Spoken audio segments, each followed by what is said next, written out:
Alright, so this is a suggestion via a donation. The name of the video is 5 Animals We Should All Be Thankful For, coming from Casual Geographics.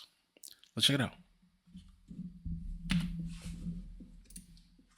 If it will play, let's get it.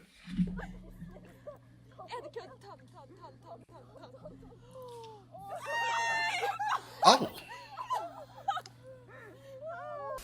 So you might remember a video I made, the 10 most wholesome animals in nature. And even though I admitted literally in the title that it was biased, I missed one, and I have no other excuse than I just forgot. So we're all familiar with the oppression Oreo of the ocean, they need no introduction. Right, the orcas. And you'll remember that I've called them the ultimate apex predator, with apex standing for ain't no person pressing them, no exceptions. Well, there is one exception. There is at least one animal that'll stand up to this bar-coded sea assault. That's right, we're talking about humpback whales. Okay, your new favorite whale. Because humpbacks will often go out of their way to interfere with orca hunts, basically calorie blocking them. And this 40-ton equalizer will often rescue seals, sunfish, and even other species of whales from attacking orcas. And it's not like humpbacks are immune to orca fates. In fact, that's probably how this all started. You see, orcas hunt like the wolves of the sea, by cutting off the young or weak from the group and then battering them into exhaustion. This strategy means this overgrown yin-yang guppy is directly responsible for taking humpbacks. A yin-yang guppy? So humpbacks do this thing called mobbing, where they'll confront and square up with killer whales to defend their next generation. And it's to the point where humpbacks will hear the sound of an orca hunt and take it personally, which is pretty bold for an animal with no teeth. But they do have clippers that can grow to the length of a pickup truck, with barnacles growing on them, which basically gives them barnacle brass knuckles. They use that and their size to send killer whales packing to protect their young. Okay, why don't they have any teeth? How do they eat? Now, lots of animals... Maybe a chemical in their stomach that dissolves, maybe? ...out here mobbing.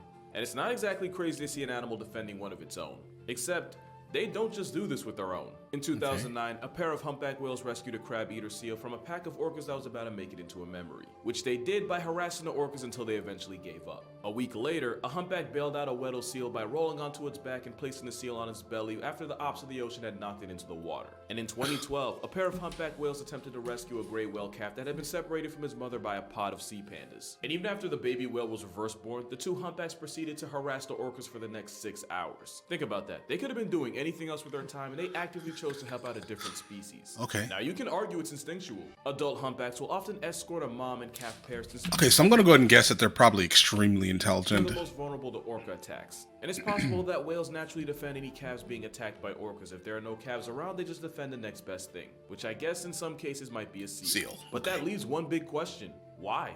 Whales aren't exactly stupid. They know the difference between a seal and their own kind. So why go out of their way and actively put themselves in danger for something they're not even related to? Maybe they're just chill like that. And also, you don't have to be a seal to be temporarily adopted by a whale. Marine biologist Nod Hosser was terrified when a humpback spent 10 minutes pushing and nudging her. She was terrified until she noticed a 15-foot tiger shark looming on the other side of the whale. Cetaceans are arguably the smartest things on the planet without thumbs, so it's possible they're smart enough to have compassion. Or they could literally be the orca's biggest hater that refuses to let any sea pandas eat while they're around. Altruistic animal or generational hater, either way the entire ocean should be grateful for the gatekeepers of the sea. I respect They're not the only whales here either, because if Thanos snapped beluga whales into oblivion, the world would be a much darker place. Alright. And I'm not just saying that because they're beluga whale. Everything about the beluga whale is free serotonin. These travel-sized whales are often called the canaries of the sea since they communicate with a series of high-pitched calls. Okay, yeah, guys, listen, when the video first started, I thought that was a dolphin. Some type of, like, specialized dolphin. No idea, right? But, apparently they're whales. Whales called beluga.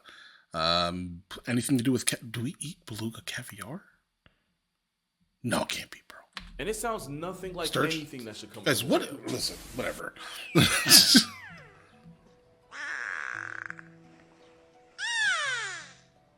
Oh.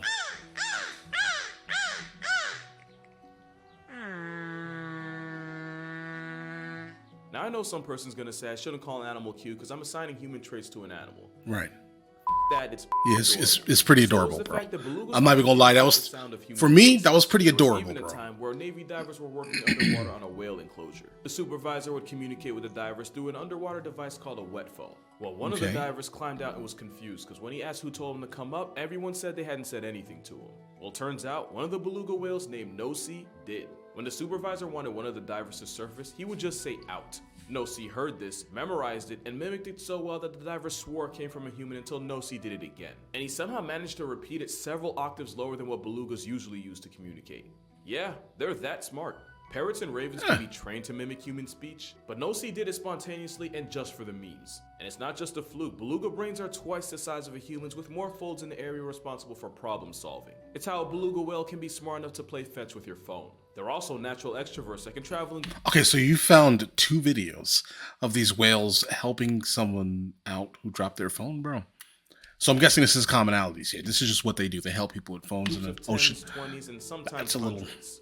And of course, crazy. there was that time a beluga whale fell in love with a human, but like in a cute way, not whatever. Dolphins? Right. Tina was a beluga whale in a South Korean zoo, but when she was first brought in, she had a lot of trouble getting settled in. One of the male zookeepers spent a lot of time with her and went out of his way to pay extra special attention to her. Again, not like this. The result? Tina caught feelings. She would only kiss him. She'd spit water at anyone that she thought got too close to him. And when other keepers tried to get the same love, she would reject them. So basically, Tina became a jealous, clingy girlfriend. And yet, we're still talking about a whale here. Basically, who this guy thought he was, this guy actually is. But yeah, belugas are way smarter and way more wholesome than they get credit for. Despite having one of the most demonic-looking mugshots you'll ever see. Just like orangutans, who are probably the best single mothers you'll find in nature. Orangutans spend their entire lives in the trees. It's actually how they got their name, which translates to man of the forest. This means orangs are hundreds of feet above the possibility of being clapped by a tiger. But it also means that mothers have to eat, sleep, and travel while the next generation literally clings onto them. Every night, Mama Orang will build a bed for her and her baby from scratch using the branches around her. And again, she has to do this while praying gravity doesn't straight up snatch her child. And that's pretty much her life for the foreseeable future. Because orangutans are the biggest mama's boys on the planet that aren't human. They typically spend 6 to 9 years as their mother's shadow, but can easily stay well past a decade.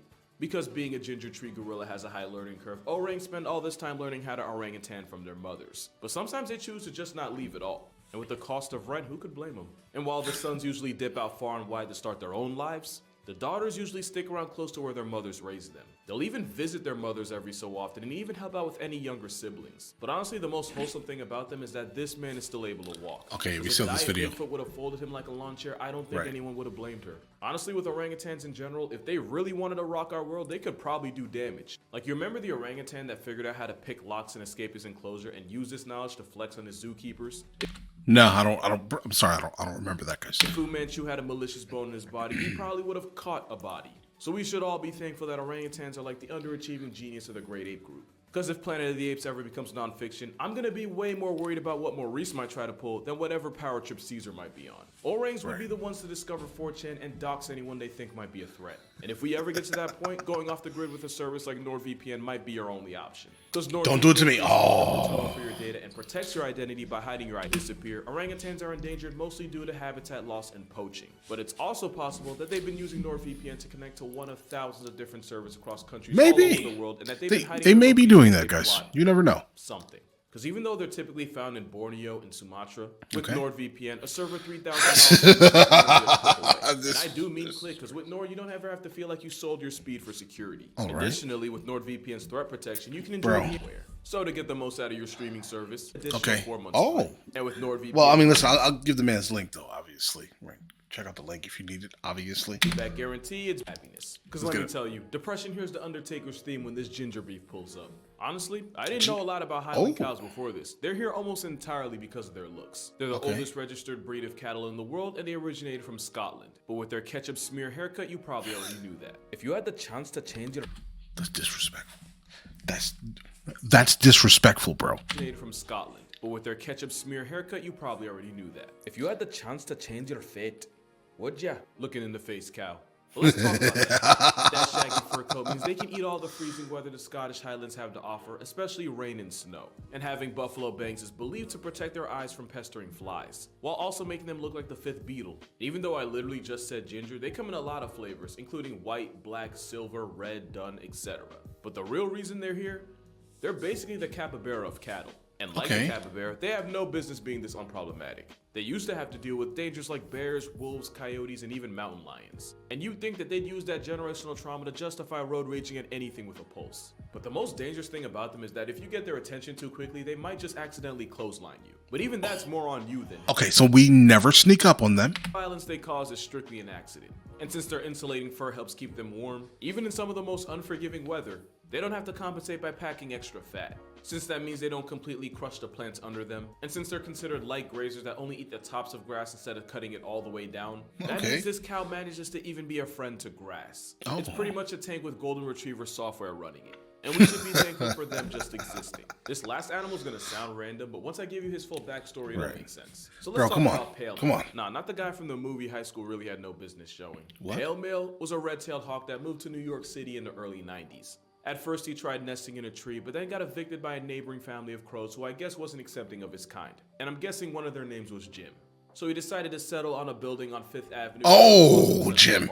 Oh, once he was all good and settled, he found that's wild, guys. Named First Love.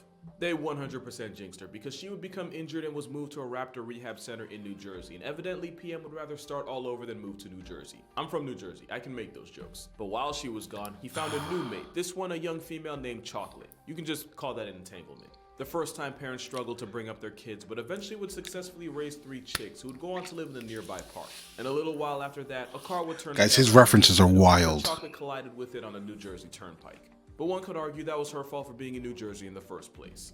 Absolutely. Blame it on New Jersey, guys. But just like that, First Love returned fresh from rehab and lived up to her name after she and Pale Male reunited. And together, First Love and Pale Male raised multiple chicks. That is until First Love became initials on Pale Male's Twitter bio after she ate a poisoned pigeon. And at this point, Pale Male became a playboy who went through multiple partnerships and chicks. We have no way of knowing for sure, but it's believed Pale Male had at least 4 wives and up to 25 children. Also at one point, building workers removed his longtime nest, so for a while it looked like it was up for him. But by this time, Pale Male had fans, and they weren't having any of it. And after multiple protests, the city compromised by installing a cradle for Pale Male and whoever he was shacking up with to nest in. So yeah, Bro had all types of plot armor. Right. We don't know if he's still alive, but if he is, that would make him well over 30. But we do know his DNA is still flying around Central Park to this day. And as a bird of prey who hunts them for a living, that makes Pale Male directly responsible for single-handedly nerfing the number of rats and pigeons in this city. And if you're not thankful for that, then you... I think we need more hawks in Manhattan then, guys. If that's the case. You've never been in New York. And as someone who's... Hey, listen. I did not throw Jersey slander. Now that I know he's from New Jersey, I may have to add some slander in my conversations occasionally, right? But either way, disregarding it. I did not throw a whole lot of Jersey slander. Let's keep away from the New York slander, all right? All right. I don't know what it is, guys. There's something about people from Jersey and New Yorkers, guys. I don't know. We just don't. I don't know. You know. But all right, let's figure this out. Jersey slander incoming. To be afraid of pigeons, I know that's something I'm thankful for. But that's going to do it for this video. Be sure to check out my TikTok and Instagram, and also consider becoming a patron on Patreon if you want to further support this channel. But yeah, make sure you... Yeah, guys, I absolutely am a Patreon. Hug all your relatives on this channel. And don't wait till Thanksgiving to be thankful. And I'll see y'all in the next one. Absolutely. I mean, listen, it's super adorable, guys. He's not wrong, guys.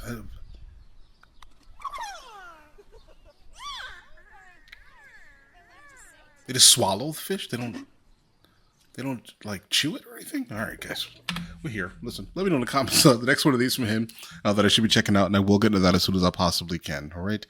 Listen, you guys all have an absolutely amazing day. Enjoy it thoroughly.